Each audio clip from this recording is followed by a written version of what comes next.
ועכשיו אני אבקש מפרופסור יונתן כהן, ראש המרכז לחינוך יהודי על שם מלטון. שלום לכם שוב. מביניכם, חלק מכם ודאי יודעים שבעבודתי המחקרית אני עוסק בשאלות של פרשנות הרמנוטית.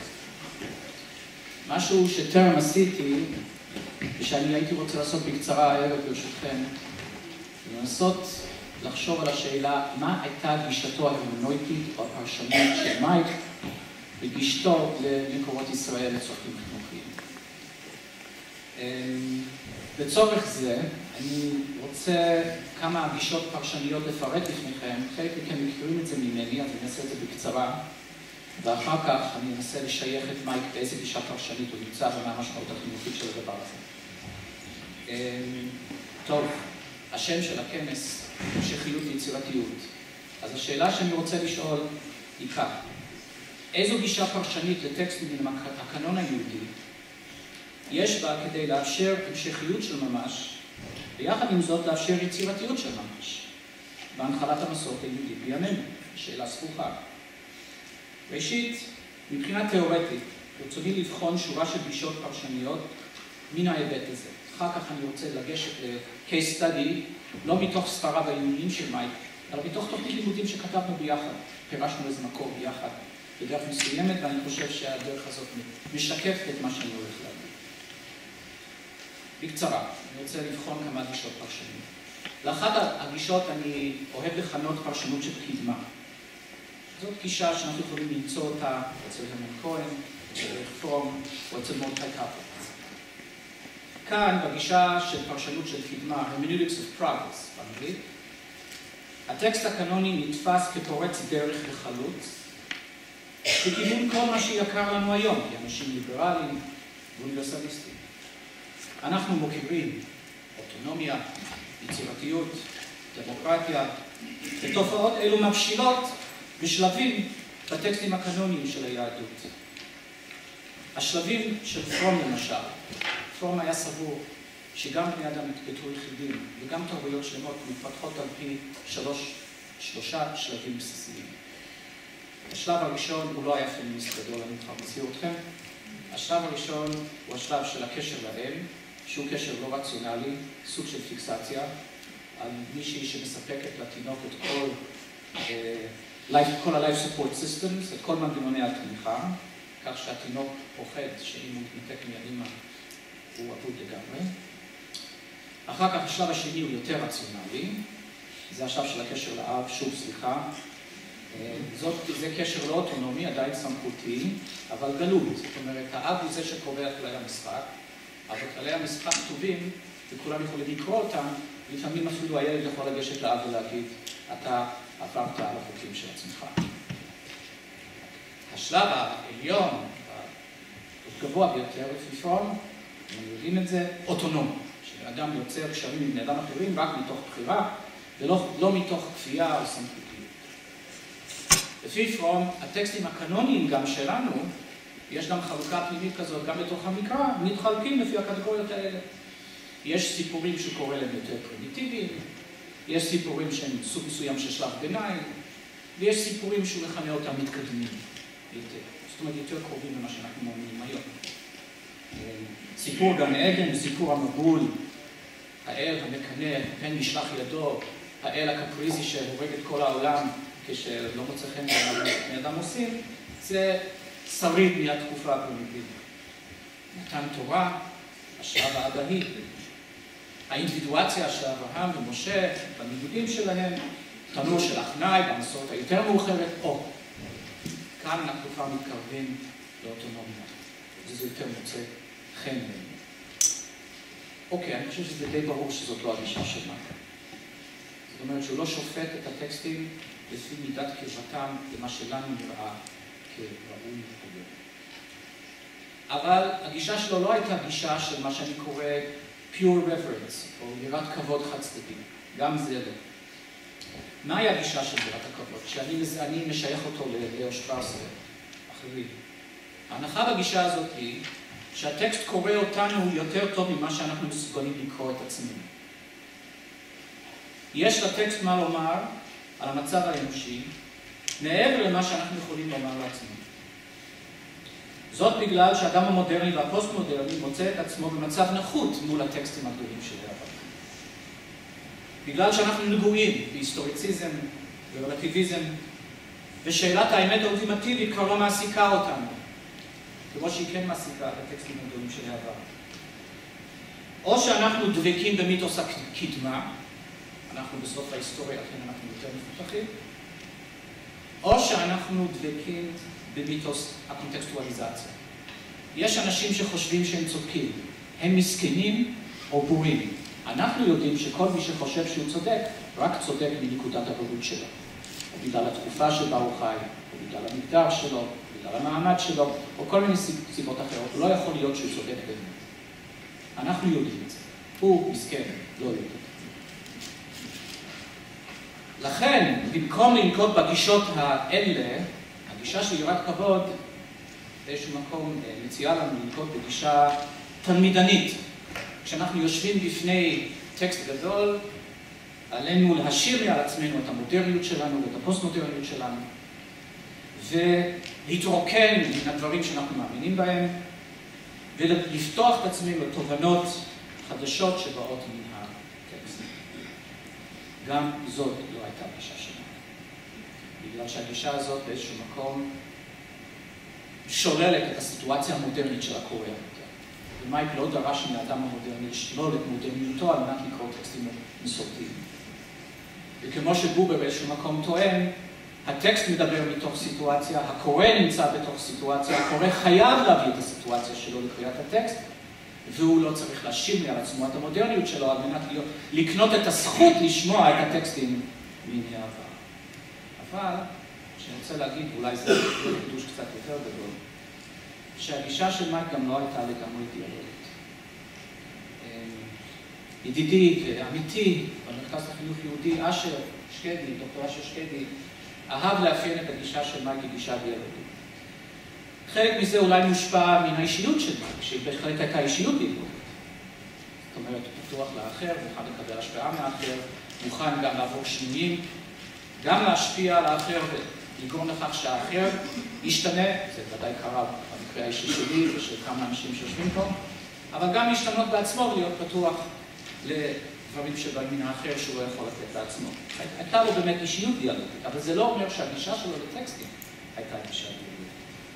על פי גישה דיאלוגית עקבית, גישה הרמנויטית דיאלוגית עקבית, כמו זו של גדמר, כמו זו של בובר וחלק מכתביו. זה מורכב אצלו, אני לא אכנס לזה כרגע. המאפיינים של גישה דיאלוגית לטקסטים מן העבר, או בכלל לטקסטים, המאפיינים של היחס בין הקורא לבין הטקסט הם שוויון בין הקורא לבין הטקסט, הדדיות, הוליסטיות, זאת אומרת הטקסט הוא דבר שלם והקורא הוא דבר שלם, וכל אחד מדבר אחד עם השני בתור קול שלם ולא מפורר, או לא איזה אוסף של חלקים, ולכל צד יש זכות להגדרה עצמית. גם לאדם המודרני יש זכות להגדרה עצמית בתור אדם מודרני, וגם הטקסט הקלאסי, הקנוני, יש לו זכות להגדרה עצמית בתור טקסט שיוצא מתוך קונטקסט מסוים, בתוך סיטואציה מסוים. כל פרשנות על פי הגישה הדיאלוגית היא פרי המפגש הייחודי בין הקורא והקנון. וכל פגישה היא אחרת, ולכל פגישה יש פרצוף. הבעיה היא שבמסגרת תפיסה כזאת, עקבית, אם הדיאלוג מתפתח בכיוון מסוים, ודיאלוגים מתפתחים בכיוונים לא צפויים, אי אפשר לצפות את הכיוון שדיאלוג אמיתי מתפתח. לכן, יכול לקרות שאם אנחנו מסתכלים על הקנון מפה, והקורא מפה, ועל הדינמיות של הגישה הדיאלוגית לטקסט, יכול לקרות שאפלטון יצא מהקנון. כי הוא כבר לא יעניין את הקורא. הקנון ישתנה, מה שיחשב קנון ישתנה.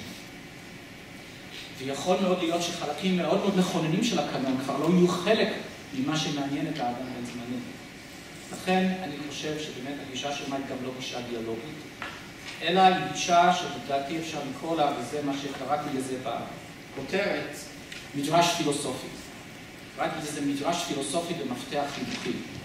philosophical midrash in an educational field. אני חושב שהגישה של המדרש הפילוסופי הוא שונה מהגישה של התיאולוגיה. אין שוויון, בגישה של המדרש הפילוסופי אין שוויון בין הטקסט ובין הקורא. אמנם הקורא כפרשן מאוד מאוד מאוד נחוץ, החידוש של הפרשן מאוד מאוד נחוץ, על מנת להוציא מן הטקסט את המשמעות הפוטנציאלית שלו. אבל אין שוויון בין הקורא לטקסט. הטקסט משול בסוג של מכרה בלתי נדלה, או של פאר בלתי נדלה, שהתפקיד של הקורא הוא להוציא ממנו את המיטב בסיטואציה שבה אנחנו נמצאים. והקורא משרת את הטקסט, משביח לטקסט, אבל אינו שווה ערך לטקסט, אינו מהווה פרטנר לטקסט. לכן זאת לא גישה דיאלוגית אמיתית. וזה לטובת העניין, אני חושב, באיזשהו מקום.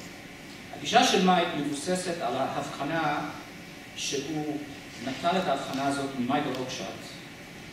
וההבחנה הופיעה לראשונה במאמר שהוא כתב בעיונים בחינוך היהודי הראשון ב-1983, במאמר בשם Jewish Religious Education and Indoctrination.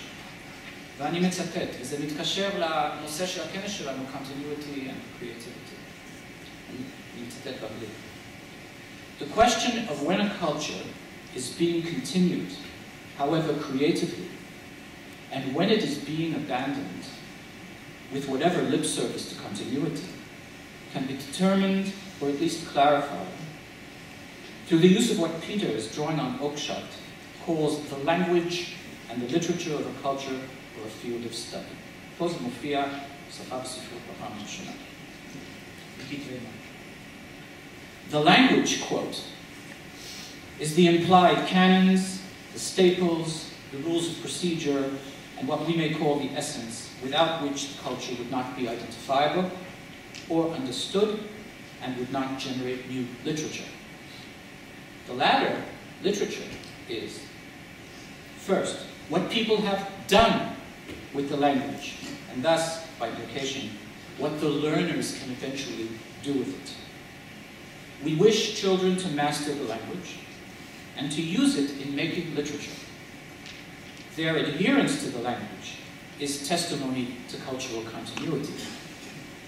The literature expresses and expands experience. It bespeaks individuality and spontaneity. השפה נשארת בכל מקרה. זאת אומרת, הטקסט הקנוני לא יכול להיעלם. הטקסט הקנוני נמצא בכל מקרה. מגינים עליו בחירוף נפש. את זה למד מייק מנחם עליי, שגם היה אומר. אנחנו חייבים להגן על הטקסט הקנוני בכל מחיר. אבל דווקא בגלל זה אנחנו יכולים להגיע לפירושים מרחיקי לכת ביותר בניסיון שלנו להגן עליו. ספרי היסוד ותהליכי היסוד, כגון המדרש למשל, שהם מסימני ההיכר של התרבות, הם השפה. אבל אנחנו מעוניינים שתלמידים ייחשפו גם לספרויות שונות המבוססות על השפה, ושהם עצמם ייצרו ספרות משלהם. התפיסה של מייק מבוססת על הסיפור המפורסם של משה שעולה למרום לקבל את התורה, ולא על הסיפור של תנור של עכנאי. הסיפור של תנור של עכנאי היה אהוב מאוד על דוד הרטמן ודומיו, והרבה מאוד בתי מדרש הומניסטיים, ליברליים ופתוחים. הוא כביכול משאיר את הפרשנות בידי האדם ומגרש את הבת קול מבית המדרש. לעומת הסיפור של רבי עקיבא, איננו משאיר את הקורא או את הפרשן פחות יצירתי מאשר הסיפור של תנור של עכנאי, אבל הוא תמיד מקשר את מה שהפרשן אומר לטקסט המקורי, ולו על ידי תג קטן. אני רוצה לקרוא את הסיפור בקצרה. סיפור נהדר, שהרבה מכם כבר מכירים, אבל אני רוצה לשים אותו על השולחן לצורך הדיון. בשעה שעלה משה למרום, מצאו לקדוש ברוך הוא שיושב וקושר כתרים לאותיות. אמר לפניו, ריבונו של עולם, מי מעכב על ידך? אמר לו, אדם אחד יש, שעתיד להיות בסוף כמה דורות, ועקיבא בן יוסף שמו, שעתיד לדרוש על כל קוץ וקוץ, טילים של הלכות. אמר לפניו, ריבונו של עולם, הראו לי. אמר לו, חזור לאחוריך. חזר לאחוריו, והלך וישב בסוף 8 שורות, נכון. דרך אגב, אני חושב שבבית המדרש של חז"ל אפילו 8 שורות, זה לא היה גישה פרוגרסיבית שהחכמים ישבו בשורה הראשונה. סליחה שהיה אלה שיש לה קשיים, ישו בשורה הראשונה, והוא רק החמור, זאת להפך. אז אם משה ישב בשורה שמינית, סימן שהוא היה הטמבל שלה בצלחש. ולא היה יודע מה הם אומרים. זאת אומרת שמבחינה היסטורית, מה שרבי עקיבא אמר, היה מוכר כחידוש גמור. משה, שציפה שמי שמקבל את התורה, גם צריך להיות זה שיודע את התורה, זוכה לאכזבה. בכלל זה הכל סיפור של אכזבות וציפיות שלא מתגשמות. לא היה יודע מה הם אומרים. תשש כוחו. כיוון שהגיע לדבר, רבי עקיבא, אמרו לו תלמידיו, רבי מנין לך? אמר להם, והאירוניה פה, הלכה למשה מסיני. נתיישבה את דעתו. חזר, הוא בא לפני הקדוש ברוך הוא, ואז הוא שואל את השאלות לגבי האם זה תורה וזה שכרו וכל מיני דברים אחרים. אבל מה שמעניין פה בסיפור הוא זה שמבחינה היסטורית יש כאן הכרה אחת, שהחידוש של רבי עקיבא הוא חידוש גמור, משהו שלא הופיע בעבר, שאפשר לגזור אותו משום דבר אחר. אבל, וזה ההבדל בין זה לבין הסיפור של חנו של הכנען, וכאן אני חושב הקשר לגישה של מאי, במדרש פילוסופי, מה שקראתי קודם. מבחינה מטאפיזית ואולטימטיבית, כל חידוש מעוגן בטקסט מלכתחילה, ולו בקוצים, לא בכתרים, לא בסימנים הקטנים האלה שכביכול אין להם צורך. זאת אומרת שגם כשיש חידוש גדול, באיזשהו מקום החידוש מעוגן בקנון, הקנון הוא יציב, הקנון אף פעם לא מתחלף, הקנון הוא בבחינת שפה. אנחנו אמורים ליצור ספרות, הספרות שלנו היא יותר יצירתית דווקא בשל כך שיש יציבות בקנון. אני מפנה אתכם גם כן לספר המרתק של משה הלברטל, שגם כן נראה את זה, People of the Book, שהעיר על הנקודה הזאת. הייתי רוצה, לפני שאני מסיים, לעסוק בחקר מקרה של הגישה הזאת, כפי שהיא התבצעה בפועל מבחינה חינוכית בתוכנית לימודים שכתבנו ביחד.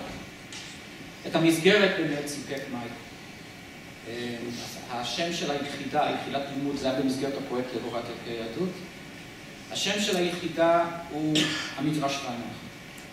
וזה היה מבוסס על שיעורים שהוא נתן כשהוא היה מורה במכון למדעי חוץ לארץ.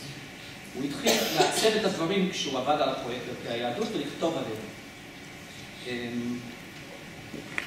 אנחנו כתבנו תוכנית לימודים על שורה של מדרשים שמעלים שאלות, מה שאנחנו ראינו אותן כאקטואליות,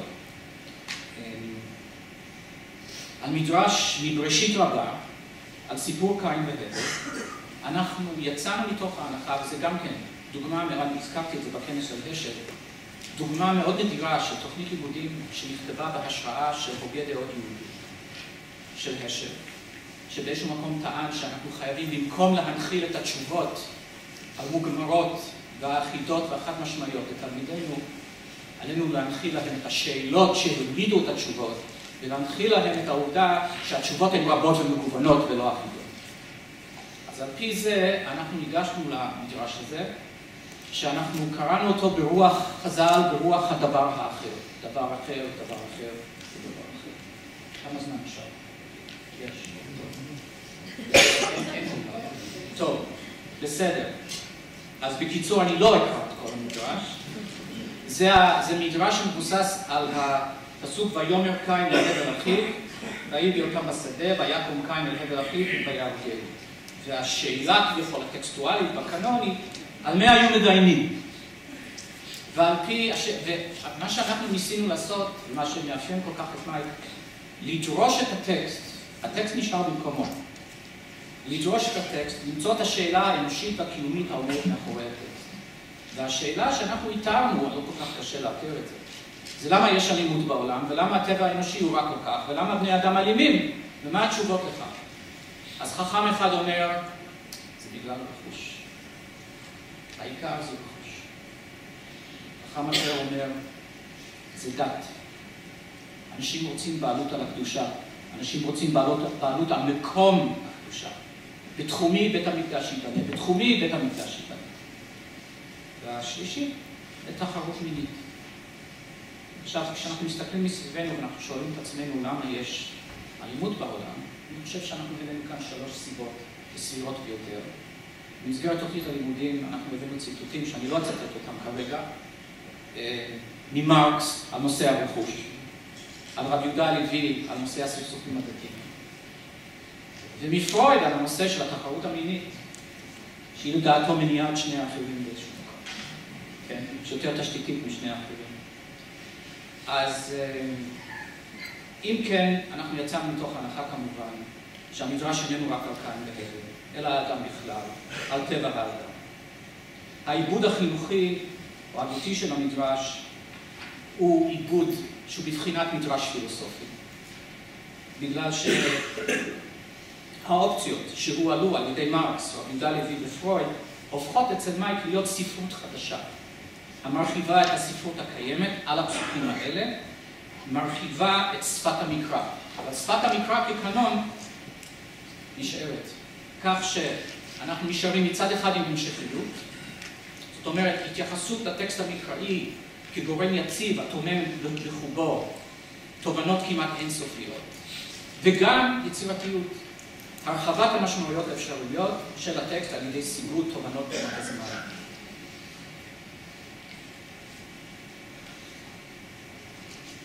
אני יכול רק לסיים במילה אחת, במשפט אחד. פעם כתב לאו שטרסר הרמן כהן, מה לעשות זה התחום? הוא כתב, It is a blessing that he lived and he wrote.